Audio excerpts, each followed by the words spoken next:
참 스승이신 예수님을 본받으시는 좋은 선생님들이 다 되는 복이 있으시기를 예수 그리스도의 이름으로 축원합니다.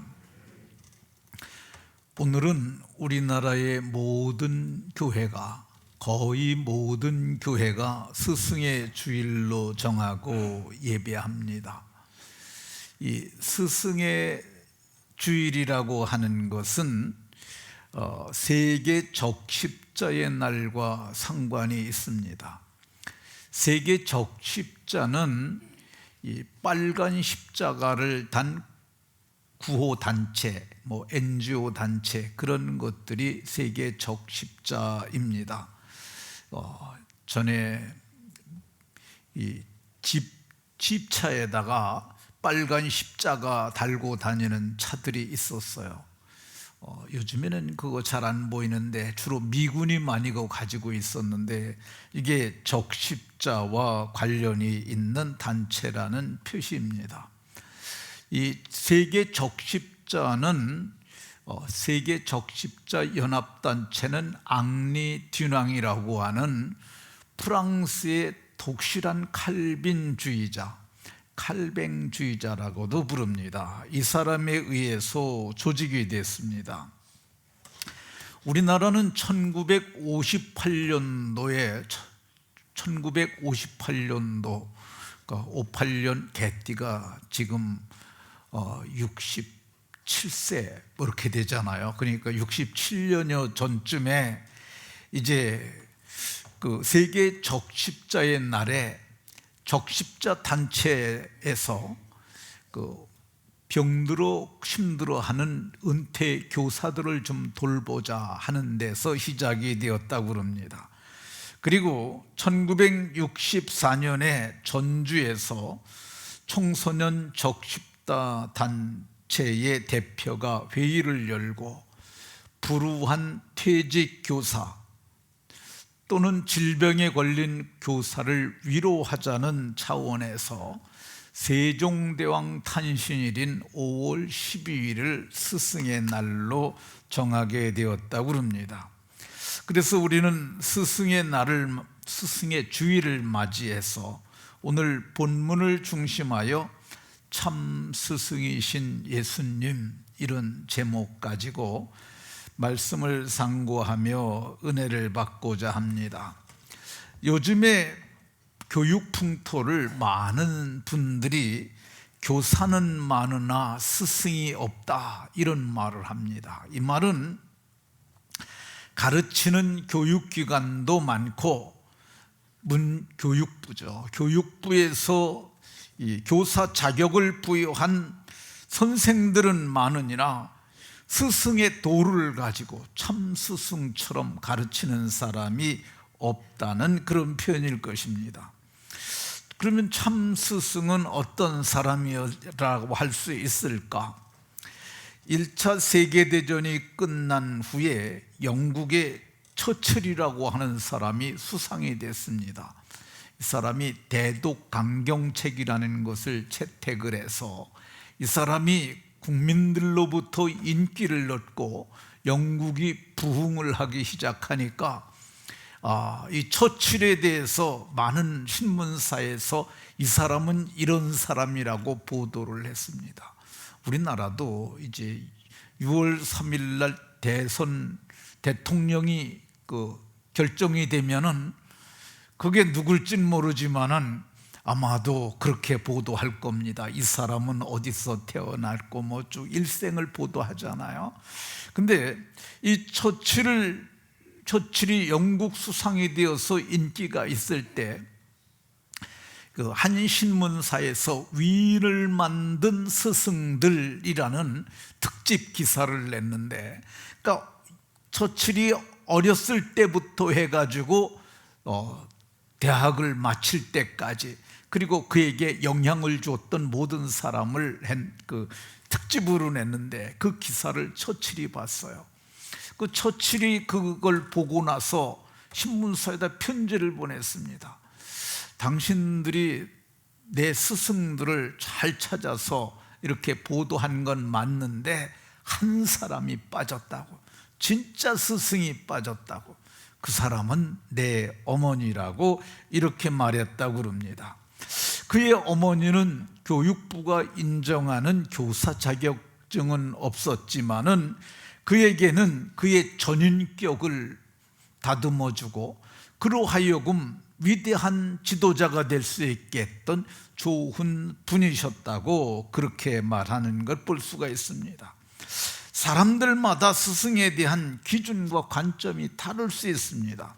그러면 인류가 본받아야 할 참 스승은 어떤 분이시겠습니까? 참 스승은 오늘 본문에 나옵니다. 바로 예수님입니다. 예수님께서는 너희가 나를 선생이라 또는 주라 하니 너희 말이 옳다. 그러면서 내가 선생이라고 하셨어요. 내가 또 너희의 선생이 되어서 너를 발을 씻겼으니, 우리 선생들은 가르치는 거, 지적인 것만 생각하는데 예수님은 선생이라 발을 씻겼다고 이렇게 말씀합니다. 내가 너희에게 행한 것 같이 너희도 행하게 하려 하여 본을 보였다고 얘기를 합니다. 그러니까 선생은 본을 보이는 분이라는 것이죠. 그래서 우리는 누구에게 본을 보고 배워야 하느냐? 예수님을 본으로 배워야 하는 줄로 믿습니다. 예수님을 본받아서 모든 분들이 좋은 스승이 되는 은혜가 있으시기 바랍니다. 그러면 나보고 지금 이 나이에 주일학교 교사하라는 거냐? 그거 아니고, 이 좋은 교사가 되어야 하는 게 뭐냐면, 할머니는 손주에게 좋은 교사가 될 수 있습니다. 아빠, 엄마, 젖먹이를 양육하는 사람들은 가정에서 엄마 교사, 아빠 교사가 되고, 목장을 맡은 사람들은 목장에서 좋은 목자 교사가 되라는 말입니다. 그러면 참된 스승은 스승 되시는 예수님은 어떻게 본을 보이셨느냐? 오늘 성경 1절에 보면 예수님은 때가 이른 줄 아시고, 그러니까 예수님은 때를 따라 사역을 하셨어요. 때가 참에 이 땅에 오신 예수님께서 자기가 세상을 떠나 아버지께로 돌아가실 때가 이른 줄 아셨어요. 그러니까 때를 알고 사역하는 것이 좋은 교사입니다. 갈라디아서 4장 4절에 보면 때가 참에 하나님께서 그 아들을 여자에게 보내셨고,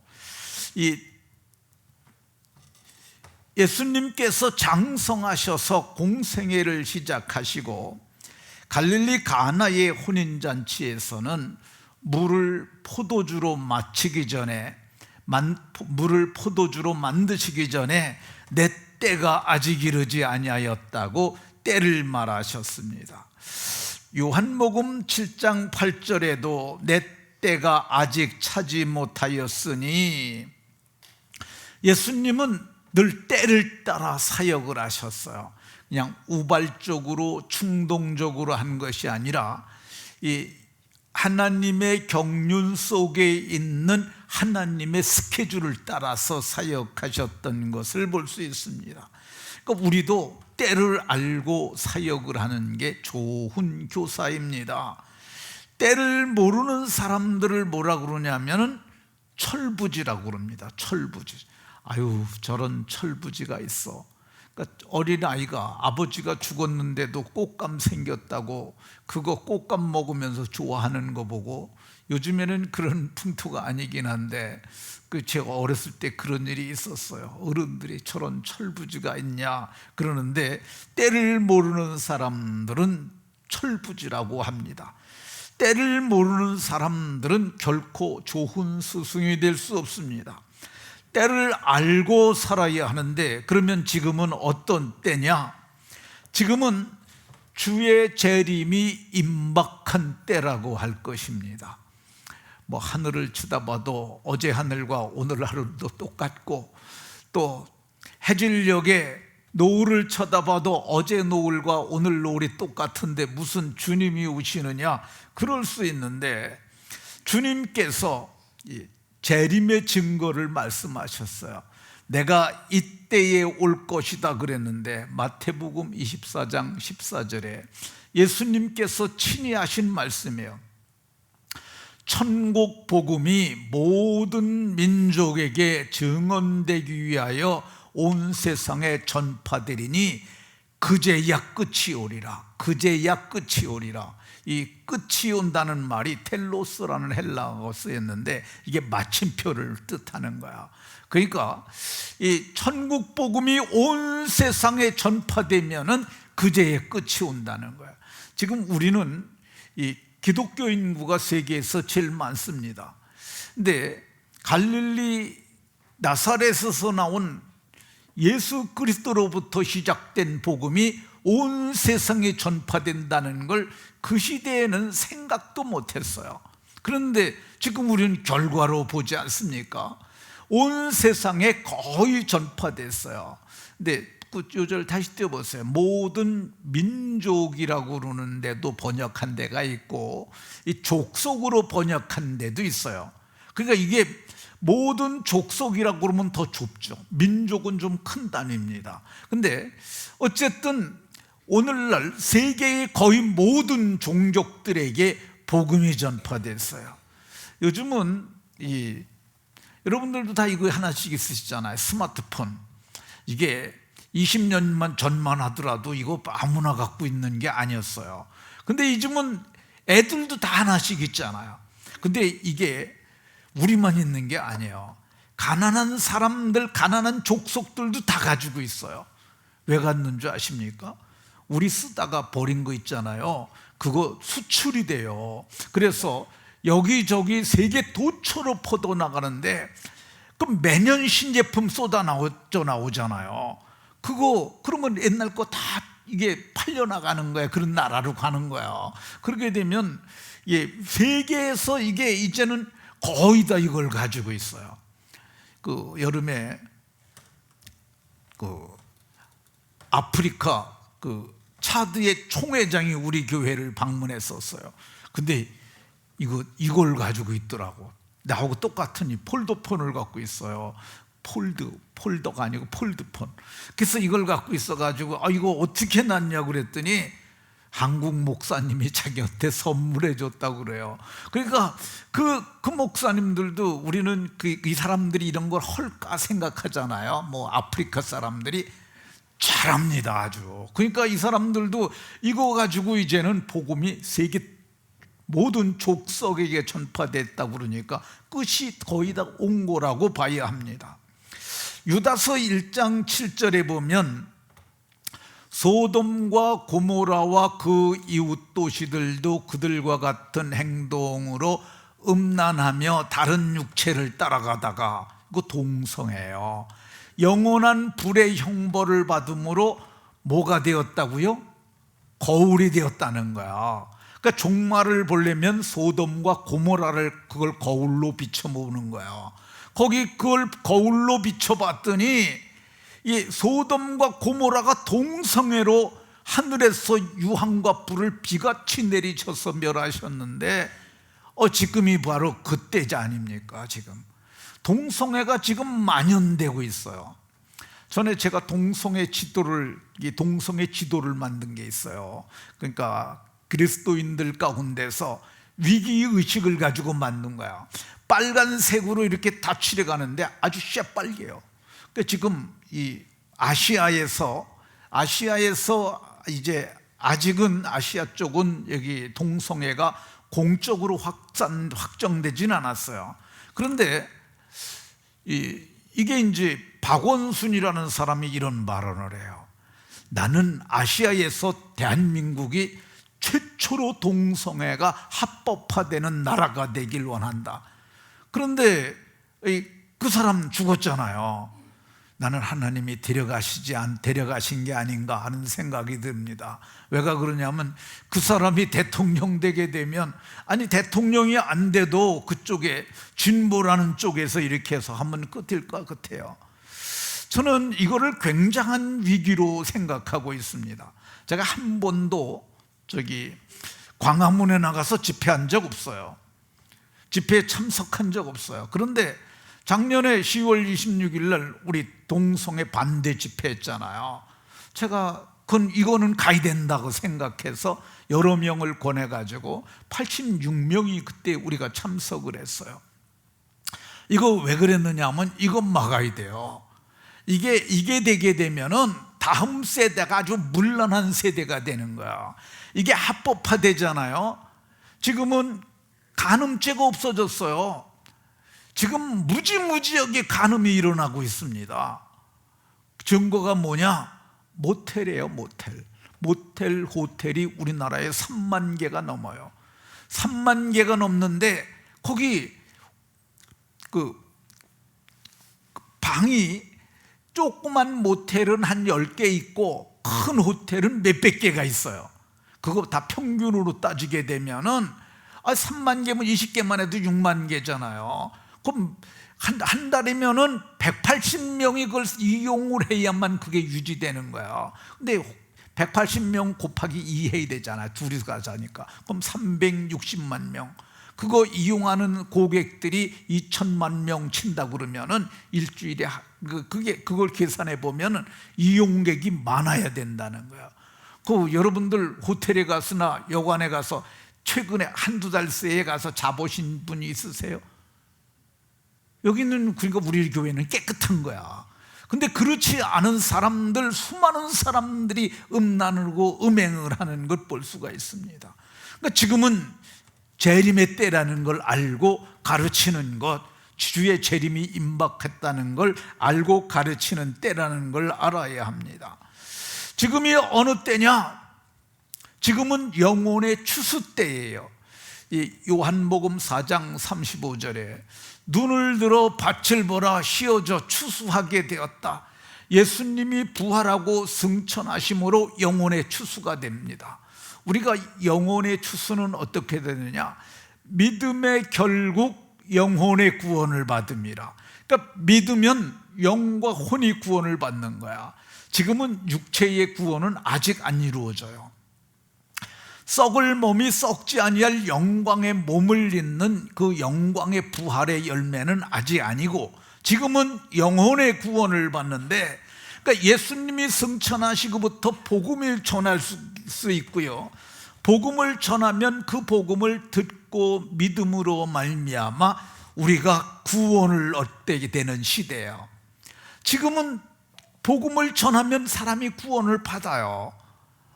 저도 예수님 믿고 구원을 받았잖아요. 여러분들도 복음을 듣고 믿음으로 말미암아 구원을 받아서 이 자리에 앉아 있는 거야.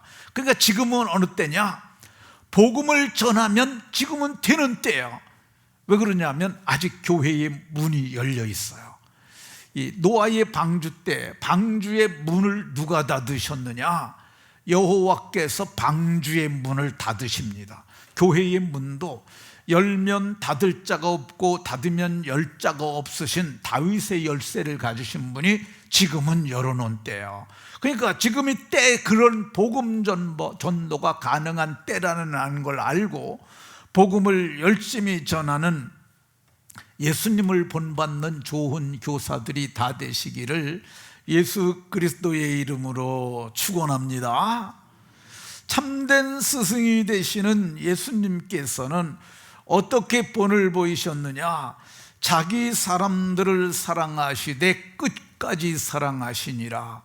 자기 사람들을 사랑하셨어요.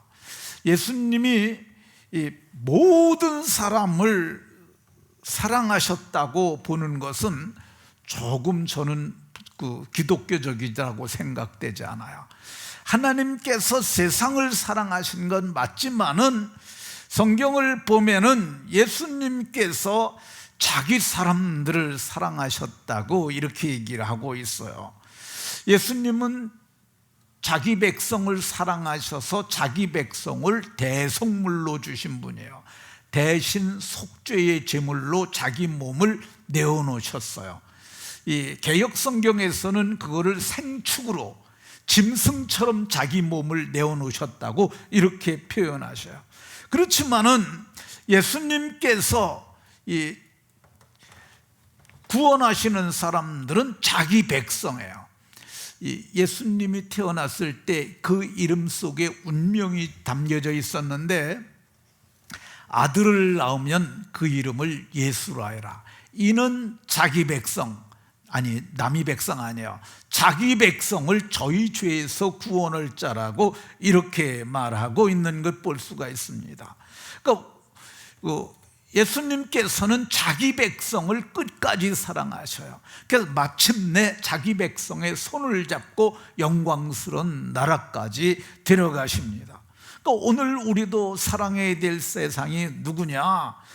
우리에게 맡겨진 양무리를 사랑해야 합니다. 내가 맡은 양무리 있잖아요. 그게 목장 식구일 수도 있고 그게 자녀일 수도 있어요. 그 자식도 내가 맡은 약물이에요. 어떤 분들은 이런 기도하는 사람들이 있습니다. 세상 모든 사람을 사랑하게 해 주옵소서. 말은 그렇게 할 수 있지만은 실제적이진 않습니다. 베드로 사도는 이렇게 말했어요. 예수님의 제자죠. 너희 중에 있는 하나님의 양무리를 치되, 그리고 맡은 자들은 주장하는 자세로 하지 말고 양무리의 본이 되라. 그러니까 맡겨진 양무리를 사랑하는 것, 그걸 끝까지 사랑하는 것이 맞습니다. 맡은 자들은 하나님 내가 끝까지 충성하고 사랑하게 하여 주옵소서, 그런 기도하는 게 맞습니다.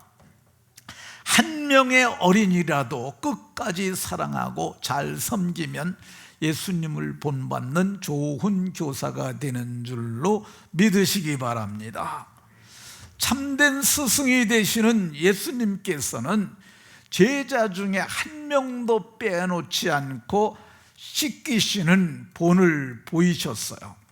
저녁 잡수시던 자리에서 일어나셔서 허리에 수건을 두르시고, 그리고 대야에 물을 떠가지고 제자들의 발을 씻기시고, 그리고 그 두르신 수건으로 제자들의 발을 깨끗하게 닦아 주셨어요. 근데 예수님께서 누구까지 닦으셨느냐 하면, 이 마귀가 벌써 갸론 유다의 마음에 예수 팔려는 생각을 넣었더니, 그러니까 마귀가 유다의 마음에 예수 팔려는 생각을 넣었어요. 그러니까 못된 생각, 악한 생각을 누가 누워줘요? 마귀가. 그러니까 우리 마음은 전쟁터예요. 전쟁터. 그러니까 마귀가 주는 생각, 성령이 주시는 생각. 근데 유다가 그걸 덜컥 받았어요. 마귀가 주는 나쁜 마음을 받았어요. 예수님은 아셨어요. 그래서 너희 중 하나가 나를 팔리라는 것도 아셨어요. 그럼에도 불구하고, 아심에도 불구하고 너는 안 돼 하고 발을 안 닦아주는 것이 아니라, 마귀에게 마음을 뺏긴 유다인 것을 알매도 그가 끝까지 돌아오기를 바라는 마음으로 발을 씻기셨어요. 그러니까 예수님께서 그렇게 하셨던 것처럼 교사들은 좀 마음에 안 드는 아이들이 있다 할지라도 끝까지 돌봐야 합니다. 예수님께서는 마태복음 18장에 이른 양의 비유를 하셨어요. 그러면서 작은 자 중에 하나도 이루어지는 것은 하늘에 계신 너희 아버지의 뜻이 아니라고 이렇게 말씀하셨어요. 그러니까 교사는 더러운 곳을 발견할 줄 알아야 하고요, 또 교사는 울고 있는 어린 양을 찾을 수 있어야 하고요, 그리고 씻겨 주어야 합니다. 우울한 마음으로 살아가는 사람들 아름다운 모습으로 살아가도록 바뀌게 해 주어야 합니다. 예수님을 본받아 섬김으로 좋은 교사들이 되는 복이 모두에게 있으시기 바랍니다. 자, 좋은 스승 되시는 예수님은 어떻게 하셨느냐? 철저하게 자기를 비워 종의 형체를 가지사 사람의 모양으로 나타나셨고, 마지막 잡히시던 날 밤에 저녁 잡수시던 자리에서 일어나 겉옷을 벗고 수건을 허리에 두르시고, 그리고 배야에 물을 떠서 제자들의 발을 몸소 씻기셨던 것을 볼 수가 있습니다. 철저하게 낮아지셔서 철저하게 종의 모습으로 돌봤습니다. 목회적으로 돌보신 거죠. 원래 겉옷은 신분이나 지위를 드러내는 거예요. 그래서 오늘날에는 모두가 다 좋은 옷 입지만은 그때는 신분 제도가 있어서 자색 옷은 왕들만 입는 거야. 근데 이렇게 그럼에도 불구하고 신분을 드러내는 겉옷을 벗으시고, 그리고 수건을 허리에 두르시고, 그리고 낮아져서 섬기셨던 것을 볼 수 있습니다. 낮아져서 섬기는 사람들이 나중에 칭찬도 얻고 영광도 얻고 존귀도 얻게 됩니다. 우리나라에 1884년에 갑신정변이라는 것이 있었어요. 이게 4일 천하로 끝이 납니다. 4일 동안 집권하고 4일 만에 이들이 다 역적이 돼서 죽기도 했는데, 그 중에서 서재필이라는 사람은 잽싸게 도망을 가가지고 일본으로 도망을 갑니다. 박용효와 도망을 갔다가 미국으로 가자. 그래서 미국으로 갔어요. 서재필과 박용호가 미국으로 갔는데, 이 박용효의 가문이 워낙에 좋은 가문이라서 고생을 해본 적이 없는 사람이에요. 근데 미국에 갔는데 미국은 평등사회잖아요. 자기는 양반이라고 거기서도 이게 거드름을 피우고 그러려고 그랬는데 누구도 자기를 알아주지 않는 거야. 그래서 다시 일본으로 갑니다. 근데 서재필은 거기서 자기의 양반의 옷을 벗습니다. 그리고서 그가 뭐라고 그랬냐면, 이제 과거의 서재필은 죽었다. 그리고 이제부터는 새로운 서재필이 미국에서 태어났다. 그래가지고 그때부터 이제 접시를 닦는 일을 하고, 그리고 걸레질을 하고 풀을 깎고 신문을 돌리는 허드렛 일을 하기 시작을 합니다. 그리고 주일날이면 교회를 가기 시작했어요. 왜 교회를 갔냐면은 교회 가야 영어를 배우니까. 그래서 영어를 배우기 위해서 교회를 다니고 그러면서 그랬는데, 그리고 영어가 어느 정도 되기 시작하니까 미국에 가서, 그때 나이가 20대 중후반 됐거든요. 근데 고등학교를 들어갑니다. 고등학교 마치고 미국의 의과대학 마치고, 그리고 의사 자격증을 얻습니다. 그리고 미국에서 개업을 해가지고 미국의 개업의가 됩니다. 근데 미국에서 개업의가 됐는데 한국에 이제 정세가 많이 바뀌었으니까 돌아오라. 그래가지고 그분이 한국에 돌아와가지고 독립협회를 조직합니다. 그래서 독립신문을 만들어요. 독립신문이 저게 우리나라 최초의 독립신문입니다. 근데 거기에 논설이 실렸는데, 이 논설이 이제 그 1896년 4월 20일의 내용입니다. 그러니까 지금으로부터 129년 전의 논설인데요. 그거를 읽어보면은요, 이게 오늘날로서는 아무것도 아니지만은 그 시대에 그 양반과 상민이 존재하고 천민이 존재했던 조선시대에서 이런 논문이 나왔다는 것은 정말 이 사람이 얼마나 빠르게 개화된 사람인가 알 수 있는데요. 세상의 불쌍한 인생이 조선의 여편네다. 여편네가 사내보다 조금도 낮은 인생이 아닌데, 이거 뭐야? 평등하다는 거죠. 여편네가 남편보다 조금도 낮은 인생이 아닌데 사내들이 천대를 하고 있다는 거죠. 그 까닭이 뭐냐? 사내들이 개화하지 않아서 그렇다고 얘기를 하고 있습니다. 그러니까 인간이 평등하다는 거, 그거를 그가 미국에 가서 배워갖고 온 거야. 127년 전에 그 후에 2년 뒤에 또 논설이 나왔는데, 사람은 모두 하나님께서 내셨다. 그러므로 사람을 짐승처럼 부려서는 안 되고 하나님께서 주신 사람의 권리를 존중해 주어야 한다. 사람의 권리가 인권이거든요. 인권 얘기를 여기서 하고 있는 것을 볼 수가 있습니다. 이분이 철저하게 낮아져 가지고 미국에 가가지고 이걸 배워 갖고 왔어요. 그리고 독립협회가 모금을 해가지고 오늘날 독립문을 건축을 해서 지금까지도 이게 된 것을 볼 수가 있는데, 그러니까 예수님을 본받아서 낮은 자리까지 내려갔던 서재필, 이 서재필이 미국에 가서 영어를 배우려고 갔는데 갔다가 보니까 예수님이 마음으로 믿어진 거야. 그래서 맹세를 했다고 그럽니다. 내가 일평생을 그리스도의 복음을 위한 헌신하는 사역자가 되게 하겠다 그랬는데, 그때 거기서 제안이 들어왔었대요. 한국에 여기서 공부하는 체류 비용을 다 대드릴 테니까 한국에 선교사로 가라 그랬는데, 자기는 선교사가 아니라 의학을 공부하는 게 좋겠다 그래서 의사가 되었다고 그럽니다. 자, 좋은 스승 되시는 예수님을 거부하는 베드로를 예수님께서는 설득해서 씻기신 것을 볼 수가 있습니다. 그러니까 좋은 스승은 어떤 사람이냐? 거부하는 사람들도 다 설득해내는 것이 중요해요.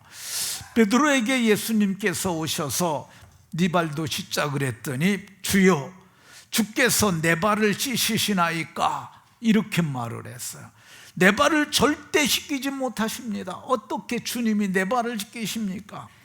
그때 예수님이 내가 너를 씻어주지 아니하면 너하고 나하고는 상관이 없다. 그러니까 베드로가 주님 발만 씻겨주는 뿐만 아니라 손도 닦아주시고 머리도 감겨주십시오 이렇게 얘기를 하는 것 볼 수 있습니다. 베드로가 설득이 됐던 것을 볼 수가 있습니다. 그러니까 예수님을 본받는 좋은 교사는 어떤 게 좋은 교사냐? 이 말을 잘 안 듣는 사람들까지도 다 설득을 해서 같이 가게 하는 사람이 좋은 교사입니다. 거부하는 교사들 여러 말로 권고하여서 타일러서 세우는 거죠. 아이젠하워라고 하는 미국의 유명한 장군이 있었어요. 이분은 유럽 연합군의 최고 사령관을 지냈을 뿐만 아니라 미국의 34대 대통령을 지내신 분입니다. 이분은 대학 총장도 하신 분이에요. 콜롬비아 대학 총장도 하신 분인데, 이렇게 대단하신 분을 갖다가 전기를 쓴 사람이 이 사람에 대해서 글을 썼어요. 그는 주먹으로 책상을 치면서 지휘자의 권위와 위협을 보이는 사람이 아니라 뒷자리에 앉아 사람의 약점을 이해하고 사람들을 설득시키려 했던 인격자였다. 그러니까 힘으로나 권력으로나 폭력으로 하는 것이 아니라 말로 설득을 시켜서 납득이 되게 하는 거야. 설득을 시켜서 알아듣게, 납득해갖고 함께 가게 하는 게 좋은 선생입니다. 그러니까 그러려면 어떻게 해야 돼요? 온유해야 합니다. 온유해야. 예수님이 그랬잖아요. 나는 온유하고 겸손하니. 그러니까 예수님 믿는 사람들은 온유해져야 합니다. 그러니까 제가 이렇게 목회를 하면서 보면은 예수님 믿지 않은 사람들은 지멋대로 살아요. 근데 예수님 믿고 1세대가 되면은 믿음의 1세대들은 조금 거칠어요. 제가 예수님 믿은 1세대잖아요. 지금은 좀 많이 낮았는데 옛날에는 많이 거칠었어요. 훌륭하지 못했습니다. 지금도 역시 훌륭하지는 못하지만은 그러나 지금은 많이 낮았어요. 왜 그러냐? 예수님의 성품이 온유와 겸손해요. 예수님이 나는 온유하고 겸손하니, 우리가 예수님을 믿으면 우리가 뭐가 되냐면 하나님의 자녀가 되는 거예요. 신의 아들이 되는 거예요. 그래서 우리가 신의 성품을 받아요. 하나님의 성품이 우리 속에 들어오는데, 그 중에 사람으로 오신 하나님이신 예수님의 성품이 온유와 겸손이에요. 그러니까 예수님을 본받는 선생들은 어떤 선생이 되어야 되느냐? 온유하고 겸손한 선생들이 되어야 하는 줄로 믿으시기 바랍니다. 오늘 반밖에 못했는데 오늘 여기서 마치겠습니다. 말씀을 마치도록 하겠습니다. 우리가 어떤 교사들이 되어야 되느냐? 예수님을 본받는 교사가 되어야 할 줄로 믿으시기 바랍니다. 모두가 예수님을 본받아서 예수님처럼 사람을 살리고 사람을 세우고 그리고 이 복음을 물려줘서 저들이 양으로 생명을 얻고 더 풍성하게 하는 복이 모두에게 있으시기를 예수 그리스도의 이름으로 축원합니다. 하나님, 오늘 말씀을 통해서 주의 법을 알게 하시니 감사드립니다. 사랑하는 모든 성도들이 예수님을 본받는 좋은 교사들이 다 되게 하여 주옵소서. 예수 그리스도의 이름으로 기도하옵나이다. 아멘.